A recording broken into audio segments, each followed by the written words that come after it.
పిత పుత్ర పవిత్రాత్మనామమున ఆమెన్. పునీత కస్పెల్ బఫలో ఇటలీ గురువు, యేసు పవిత్ర రక్త సభ వ్యవస్థాపకులు, మత సాక్షి. క్రీస్తు శకం 1786 నుండి 1836 సంవత్సరంలో కస్పెల్ డెల్ బఫలో గారు ఇటలీ దేశంలోని రోమ్ నగరంలో క్రీస్తు శకం 1786లో జన్మించారు. హెరోమానా విద్యాశాలలో విద్య గదించారు.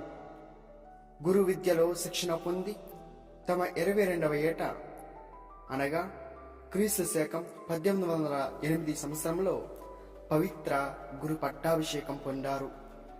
నేపుల్స్ రాజ్యంలో ఆ దినాలలో పూర్తి అక్రమశిక్షణ, అశాంతి నెలకొని అల్లకల్లోలంగా ఉండేది.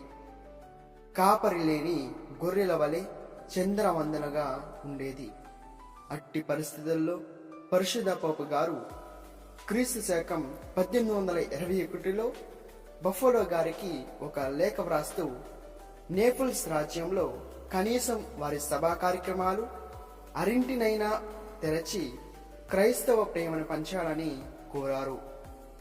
పునీత బఫలో గారు వెంటనే ఆ కార్యక్రమంలో విజయవంతం చేయడం కోసం సాయశక్తులా ప్రయత్నించారు. ఆ పని దేవుని కృప వల్ల వారు నెరవేర్చగలిగారు. పునీత కన్సెల్ డెల్ బఫలో గారి పరిచర్య కేవలం ఇటలీకే పరిమితం కాలేదు, ప్రపంచ దేశాలకు కూడా విస్తరించింది. అందుకే వారి సభలో విదేశీ భాషను కూడా విభాగంగా తీసుకువచ్చారు. గురు విద్యలో ఒక భాగం చేశారు. 12వ వయాస్ భక్తినాథ జగద్గురువులు 1954లో బఫలో గారికి పునీత పట్టాను ఇచ్చారు.